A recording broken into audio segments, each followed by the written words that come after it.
Smart cities, involuntary migration, herding humans into the grid, welcome back. I'm Adeline Atlas, 11 times published author, and this is the Smart Cities plus Internet of Things series. When you think about migration, you probably think about crossing borders, relocating for jobs, or fleeing a crisis. But migration isn't always physical. It can be digital, social, and in the case of modern cities, systemic. Today, we're going to explore the idea of involuntary migration, the way we're slowly herded into environments where our every movement, action, and transaction is monitored, tracked, and managed by algorithms. This is migration without consent, and it's happening under the guise of efficiency, convenience, and smart living. The concept of involuntary migration begins when options are subtly, almost imperceptibly, reduced. It's not about being forced into a new city, but rather being moved toward one as resources are increasingly controlled by tech systems. Smart cities, the ultimate expression of the Internet of Things, don't simply facilitate life, they reshape it. And as urban environments grow more connected, more controlled, and more dependent on algorithms, living outside the grid becomes increasingly difficult. You might wonder, why would anyone want to leave their community and go into a digital grid? The answer is simple. You're not asked to leave. You're nudged. Slowly, your neighborhood services degrade. Your broadband doesn't reach far enough to function efficiently. The local hospital is underfunded. The bus system doesn't run frequently enough. Your job offers you remote work, but the digital tools you need only work inside the smart cities network. The once remote, self-sufficient lifestyle is becoming untenable without constant access to cloud-connected systems. You don't leave because you want to. You leave because staying is becoming impossible. This isn't happening in isolated pockets. It's happening across the globe, from New York City to Singapore to Cape Town. It's happening in cities you already recognize, masked by convenience and green promises. Smart cities sound attractive.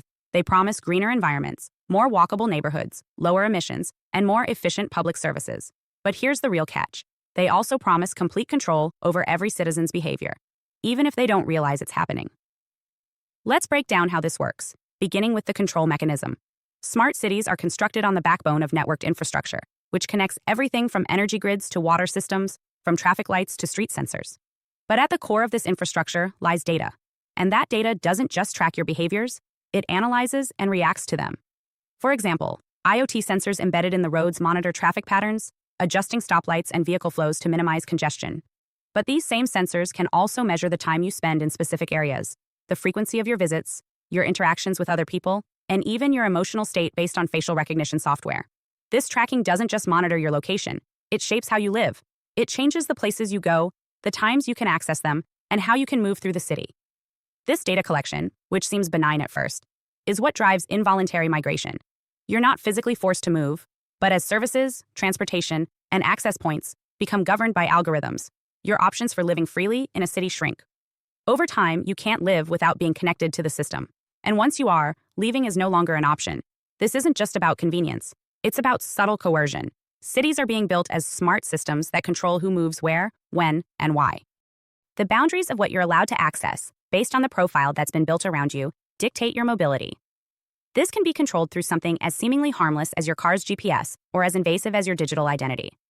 This containment starts with simple geofencing, digital borders that limit where you can go, even in physical space.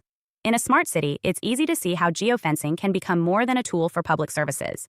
It can easily turn into a tool for social sorting. For example, city districts can be digitally fenced off based on behavioral data. You may be restricted from accessing certain districts if your social score, which tracks your behaviors, falls below a certain threshold. Or perhaps your carbon footprint is too high, so your access to certain parts of the city is blocked. This is the reality of programmed mobility. Now, let's talk about how this plays out with real-world examples. We've already seen the pilot projects testing these ideas in action.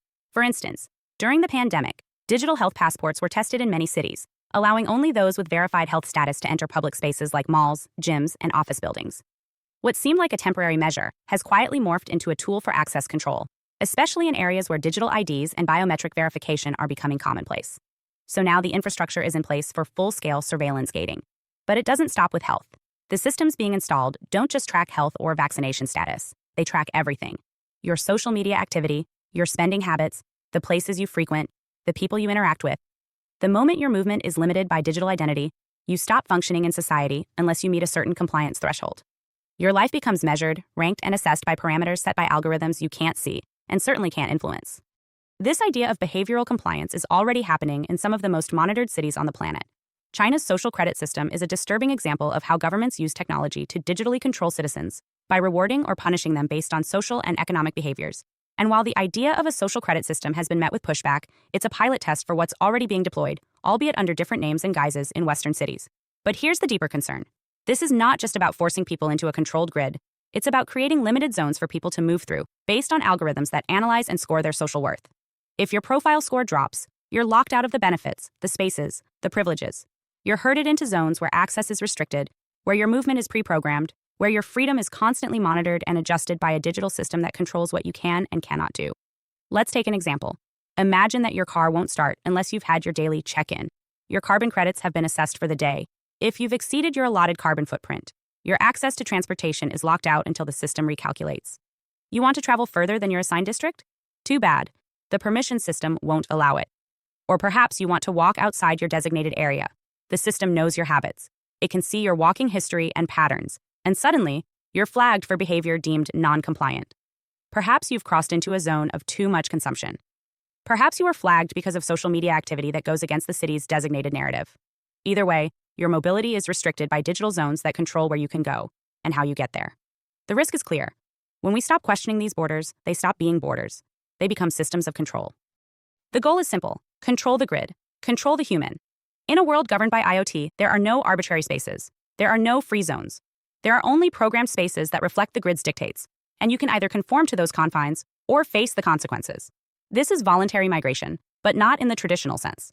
The city doesn't pull you in with force. It doesn't need to.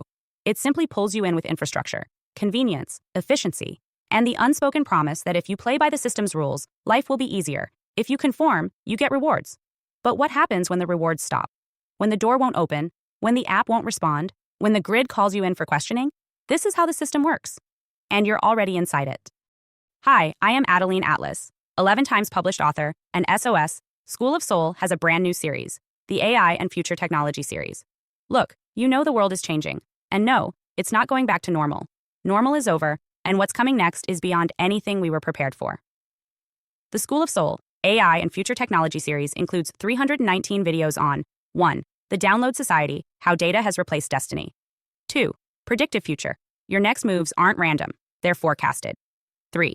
Social Credit Systems. The behavioral economy now governs access. 4. Hive Mind. Synthetic telepathy and collective algorithmic control. 5. Nanobots inside you. Medical, military, and programmable intrusions. 6. Grief Tech. AI-fueled digital resurrection and simulated comfort. 7. Uploading your mind, consciousness transfer, and data-based identity. 8. Deep fakes plus AI clones. The replication of reality and identity theft. 9. Quantum humans. The merger of biology with quantum systems. 10. Digital afterlife, where your data goes when you die. 11. Resurrection science, reviving life through synthetic methods. 12. Immortal science, the end of death as we know it. 13. Longevity science, gene editing, anti-aging, and bio upgrades. 14. Designer babies, engineered perfection before birth. 15. Artificial wombs, birth decoupled from the female body. 16. 3D printing, printing organs, limbs, and even humans. 17. The humanoid era, the rise of synthetic beings among us. 18. Legacy humans, the slow phase-out of unmodified analog people. 19. Smart cities, algorithmic environments that watch and decide. 20. Cloud-based societies, citizenship without borders or bodies. 21. Hackable humans, emotion, memory, and behavior under code. 22. Biometric scanning, your body is your password and your prison. 23. Sex tech, intimacy reprogrammed by machines. 24. Extinction of gender, fluidity, deletion, and design of identity. Every topic is fully explored with real-world technologies, patents, case studies, ethical analysis, and future forecasts. These aren't someday discussions. This is already happening. Join the SOS School of Soul Vault to overstand the future before it's implemented on you.